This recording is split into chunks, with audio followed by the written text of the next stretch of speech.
Hello students. Today we are going to start our next topic in the magnetic effects of electric current. But before we starting the next topic, let us take a brief preview on the previous lecture. So सबसे पहले हम लोगों ने study क्या किया था इस chapter के अंदर। सबसे पहले हम लोगों ने स्टडी किया था कि भाई अगर कोई करंट कैरिंग कंडक्टर है, यहाँ पर मैं सारी चीज़ों को आप लोगों को फिर से एक बार विजिट करवा देता हूँ ताकि आप लोगों को पता चले। अगर मान लो कि एक मेरा करंट कैरिंग कंडक्टर जो है उसके अंदर से मैं अगर इलेक्ट्रिक करंट को पास करूंगा, ओके, तो ये जो करंट कैरिंग कंडक्टर है इसके ऊपर मैं एक्सपेरिमेंट कर रहा हूँ। इसके लिए मैंने ये लिया, यहाँ से सभी जगह से करंट तो पास हो ही रहा है, पर मेरा जो एक्सपेरिमेंट चल रहा है वो अभी यहाँ पे पॉइंट पे चल रहा है। तो इस वजह से जो यहाँ पर है, अगर मैं नीडल को पुट अप करूंगा, so needle will be deflected in any of the directions. Okay, तो नीडल का डिफ्लेक्शन जो है वो क्रिएट होगा। क्यों क्रिएट होगा? Because of the current carrying conductor will produce an magnetic effect that will deflect the needle. Okay, so current की वजह से कंडक्टर के अंदर मैग्नेटिज्म क्रिएट होता है, और वो मैग्नेटिज्म जो क्रिएट होता है उसकी वजह से नीडल का डिफ्लेक्शन जो है होता है। वो मैंने सबसे पहले आप लोगों को बताया था। उसके बाद हम लोगों ने क्या स्टडी किया कि भाई जो नीडल का डिफ्लेक्शन हो रहा है सर, वो कौन सी डायरेक्शन के अंदर होगा, इस डायरेक्शन में होगा या फिर इस डायरेक्शन के, उसके ऊपर हम लोगों को स्टडी करना पड़ेगा। क्यों नहीं करना पड़ेगा? तभी तो जाके पता चलेगा।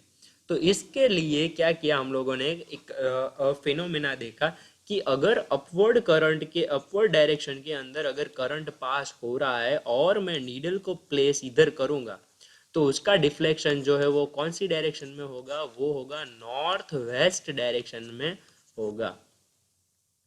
ओके, तो इसका जो डिफ्लेक्शन है वो किस तरह से होगा? इस डायरेक्शन के अगर अंदर होगा, जब भी करंट जो है उसका फ्लो होगा वो अपवर्ड डायरेक्शन के अंदर होगा। तो उसी तरह से अगर डाउनवर्ड डायरेक्शन के अंदर मैं यहाँ पर नीडल को पुट अप कर देता हूँ, तो उसका जो डिफ्लेक्शन है वो किस डायरेक्शन में होगा? Obviously you are right, north to east direction के बीच में होगा। यानी कि इस तरह से नीडल जो है वो हिलेगी। इस तरह के मैंने दो कॉन्सेप्ट्स जो थे हम लोगों ने साथ में मिलकर समझे थे।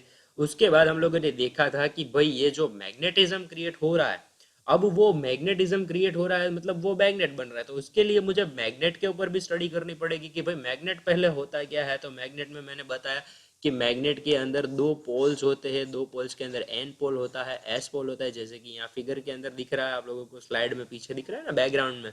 इसीलिए वो स्लाइड के अंदर बैकग्राउंड मैंने इस तरह का सेट किया है जिस तरह से आप लोगों को पसंद आए।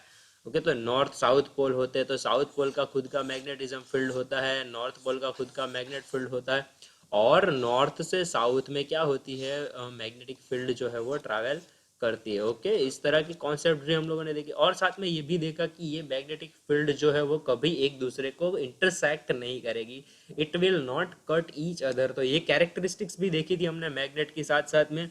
अब जो हम बात कर रहे थे वो ये कर रहे थे कि भाई सर आपने बोल रहे हो कि करंट कैरिंग कंडक्टर है, मतलब ये कंडक्टर हो गया।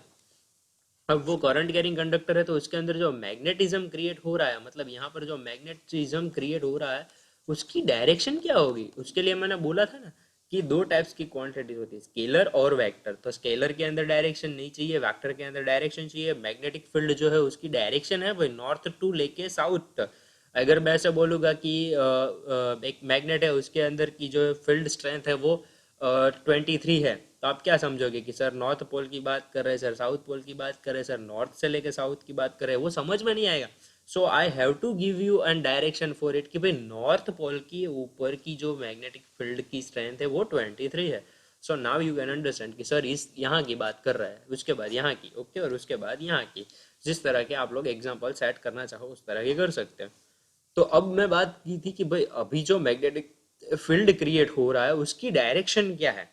उसकी जो हम लोगों को पता लग, कोई पूछे कि भाई ये करंट कैरिंग कंडक्टर के अंदर मैग्नेटिक फील्ड तो प्रोड्यूस हो रहा है मान लो, पर वो प्रोड्यूस होने के बाद what is the direction for it, कि भाई वो क्लॉकवाइज है, एंटी क्लॉकवाइज है, कौन सी डायरेक्शन में घूम रहे हैं? चलो क्लॉकवाइज एंटी क्लॉकवाइज ना पूछे, पर इसकी कोई डायरेक्शन तो होगी ना पर्टिकुलर, की इस डायरेक्शन में या इस डायरेक्शन में, किस डायरेक्शन में प्रोड्यूस हो रहा है मैग्नेटिक फील्ड। उसके लिए हम लोगों ने देखा था राइट हैंड थंब रूल के बारे में, हम लोगों ने स्टडी किया था। राइट हैंड थंब रूल जो है वो हम लोगों को जनरली क्या देता है? वो हम लोगों को मैग्नेटिक फील्ड की डायरेक्शन देता है। वो भी हम लोगों ने समझा कि अगर थंब के ऊपर हम लोग करंट की डायरेक्शन में हम लोग अगर थंब को पुट अप करें, then the fingers bending down towards the hand will cause the direction will cause the direction of the magnetic field. Okay, it shows the direction of the magnetic field. इस तरह का हम लोगों ने concept जो है वो पिछले लेक्चर के अंदर देखा था। आज एक नया टॉपिक के बारे में स्टडी करने वाले हैं कि भाई जो हमारा करंट कैरिंग कंडक्टर है, अभी तक हम बात क्या कर रहे थे कि ये करंट कैरिंग कंडक्टर है वो स्ट्रेट लाइन के अंदर है। ओके, ये तो स्ट्रेट लाइन वाला दिख रहा है आपको। अब मैं यही कंडक्टर को साइड में निकाल लेता हूँ। ओके, मैंने ये अलग कर दिया देखो, और इस कंडक्टर को मैंने क्या किया है, रोटेशन कर दिया इस तरह से। अब रोटेशन करने के बाद मैं क्या करता हूँ, यहाँ से पॉजिटिव नेगेटिव पॉजिटिव नेगेटिव, एक हिस्से को मैंने पॉजिटिव के साथ जोड़ दिया और एक हिस्से को नेगेटिव। ये बल्ब नहीं है, ये सिर्फ ये कंडक्टर को मैंने क्या किया है, बैंड किया है इस तरह से। ओके, चलो एक अच्छी फिगर हम लोग साथ में मिलकर ड्रॉ कर लेते हैं ताकि आप लोगों को समझ में आ जाए।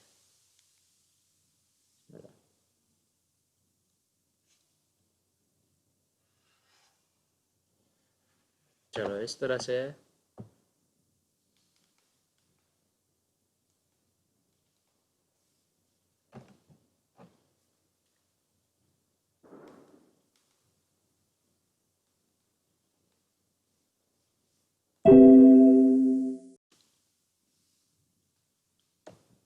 Okay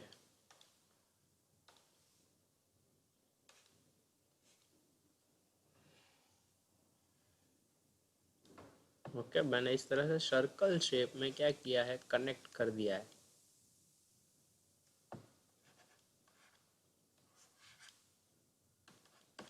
positive negative. अब करंट का फ्लो जो है वो यहाँ से इस तरह से हो रहा है, आप लोग देख सकते हो। इस तरह से ही हो रहा है ना करंट का फ्लो जो है वो। ओके चलो, अब मुझे पता है कि जब करंट का फ्लो जो है वो अपवर्ड डायरेक्शन में हो रहा है, मतलब यहाँ से ऊपर चढ़ रहा है, तो मैं थंब का डायरेक्शन रखूंगा अपवर्ड डायरेक्शन के अंदर। यानी कि ये जो राइट हैंड है ओके हमारा, उसमें ऊपर की साइड रखूंगा तो उसका जो मैग्नेटिक फील्ड जो क्रिएट होगा वो इस डायरेक्शन के अंदर क्रिएट होगा। होगा कि नहीं होगा क्रिएट? ओके, यहाँ पर सारी जगह पर इस तरह से मैग्नेटिक फील्ड जो है वो क्रिएट होगा। अब यहाँ पर से देखो, यहाँ पर से डाउनवर्ड डायरेक्शन में आ रहा है भाई, तो डाउनवर्ड डायरेक्शन में आने के लिए मुझे इस तरह से हाथ को रखना पड़ेगा, राइट हैंड को नीचे की ओर रखना पड़ेगा, थंब को नीचे की ओर रखना पड़ेगा, और मेरी जो फिंगर्स है अब देखो उल्टी डायरेक्शन के अंदर रोटेट हो रही है कि नहीं? पहले इस तरह से हो रही थी, अब इस तरह से हो रही है। तो यहाँ पर की जो डायरेक्शन होगी वो इस तरह से होगी। ओके, अगर आप घर पे बैठे हो तो घर पे बैठे बैठे ये प्रैक्टिकल कर सकते हो साथ साथ में मेरे। ओके, तो यहाँ पर देखो कि यहाँ पर के सारे जो लूप्स है, यहाँ अगर मैं यहाँ पर एक इमेजिनरी लाइन एक ड्रॉ कर दूं इस तरह से, तो यहाँ इतनी जो डायरेक्शन है वो कुछ इस तरह की है, सेम टू सेम, और इस साइड की जो डायरेक्शन है वो भी सेम टू सेम। मतलब अगर मैं करंट कैरिंग कंडक्टर को एक सर्कुलर लूप के अंदर जोड़ू, तो एक साइड का हिस्सा प्रॉपरली वर्क करेगा इन अ वन डायरेक्शन और एक साइड का हिस्सा वर्क करेगा in a properly in a one direction. It means that the one direction of that, यानी कि अगर मैं इसकी बात करूँ तो वो वर्क करेगा नॉर्थ पोल के जैसा, और ये जो हिस्सा होगा वो वर्क करेगा साउथ पोल के जैसा, और यानी कि ये प्रॉपरली मैग्नेट जो है वो उसी तरह से बनेगा। ओके, तो इसी तरह से मैं क्या कर सकता हूँ, इस कॉन्सेप्ट को समझ सकता हूँ। यहाँ पर जो है वो magnetic field due to the current in the circular loop, अगर मैं कोई सर्कुलर लूप ले लेता हूँ और वो सर्कुलर लूप के अंदर अगर मैं करंट को पास कर देता हूँ, then the one fold of the circular loop will create an magnetic effect of north pole, and one loop of the circular loop will create an south pole. Okay, that is how the magnetism will be created in each of the pole. क्यों पता चला? क्योंकि अगर मुझे right hand thumb rule नहीं आता था तो मैं इस कॉन्सेप्ट को समझ नहीं पाता, लेकिन अब मुझे राइट हैंड थंब रूल आता है तो मुझे पता है कि अपवर्ड डायरेक्शन में इस तरह की डायरेक्शन में करंट जो है वो फ्लो होगा, उसी तरह से same to same downward direction में आएगा, तो किस तरह से करंट का फ्लो होगा वो भी मैंने समझ लिया। इस वजह से मुझे मैग्नेटिज्म जो क्रिएट हुआ वो मेरे सामने है, यहाँ पर भी आप लोग देख सकते हो।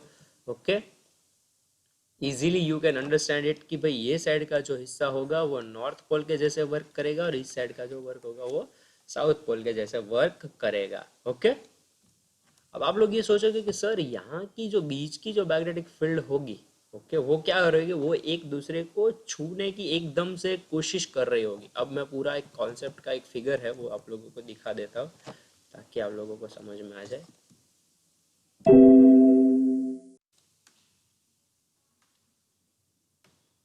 ओके, यहाँ पर देखो, तो इसमें क्या है कि भाई पॉजिटिव और नेगेटिव जो है, एक सेकेंड, चलो फुल स्क्रीन कर देते हैं आप लोगों के लिए।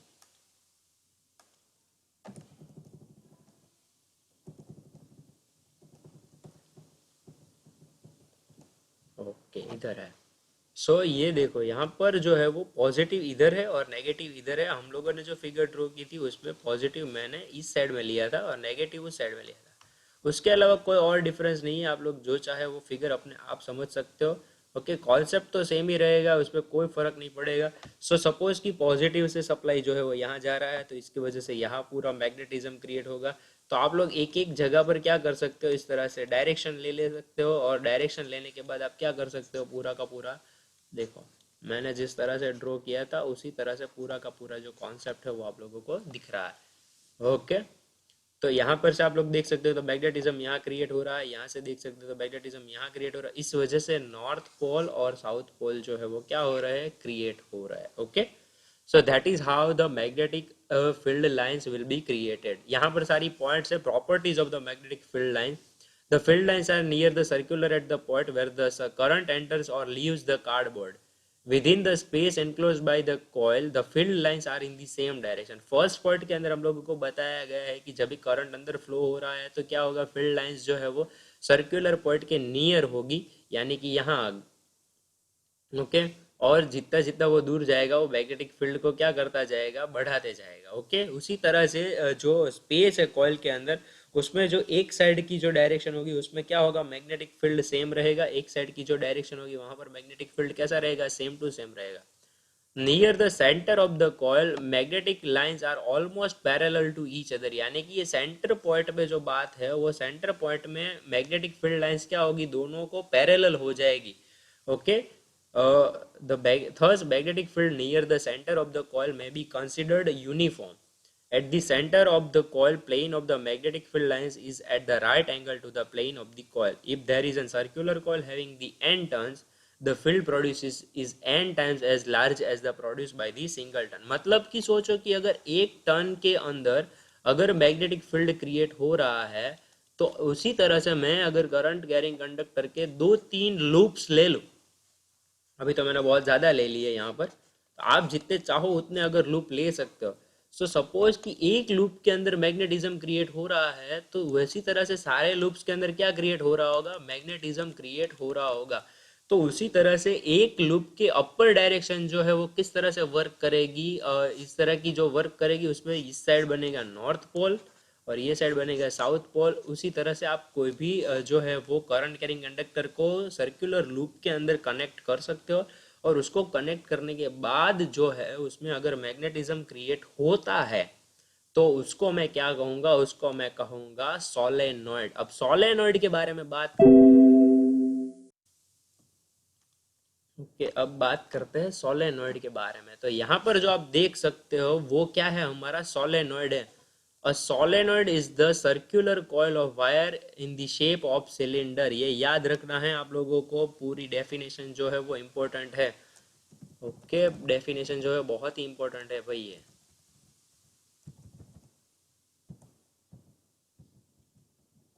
Okay, a solenoid is a circular coil of wire in the shape of cylinder, यानी कि अगर मैं कंडक्टर वायर ले लेता हूँ और उसको मैं अगर सर्कुलर शेप के अंदर, सिलेंड्रिकल शेप के अंदर सर्कुलर शेप में जॉइंट करता हूँ, तो उसको मैं क्या कह सकता हूँ, उसको मैं कह सकता हूँ सोलेनॉइड। अब ये सोलेनॉइड को अगर मैं इलेक्ट्रिक के साथ कनेक्ट कर दूंगा, पहले मैंने क्या किया, एक सोलेनॉइड बना लिया। अब सोलेनॉइड बनाने के लिए सिर्फ एक कंडक्टर, पहले एक कंडक्टर लिया, उस कंडक्टर से मैंने क्या बनाया, सोलेनॉइड बना लिया। अब उस सोलेनॉइड को मैं क्या कर रहा हूँ भाई, इलेक्ट्रिसिटी के साथ ज्वाइंट कर रहा हूँ। देखो सारे कॉन्सेप्ट्स क्लियर हो जाएंगे अभी। अब उस इलेक्ट्रिसिटी के साथ कनेक्ट करने के बाद मैंने करंट को पास किया। मुझे पता है ऑब्वियसली इसके अंदर क्या क्रिएट होगा, बैकडेट क्रिएट होगा, नहीं होगा, होगा। ओके, ये साइड एन पोल क्रिएट होगा, ये साइड एस पोल क्रिएट होगा, हमको पता है। उसी तरह से एन टू एस जो है वो क्या होगा, ये जो है वो पाथ क्रिएट होगा, हम लोगों को पता है, ये तो पहले से लॉ है। जब मैग्नेट क्रिएट हो जाएगा, N pole S pole create हो जाएंगे, तो हमको पता है कि किस तरह से वर्क करेगा।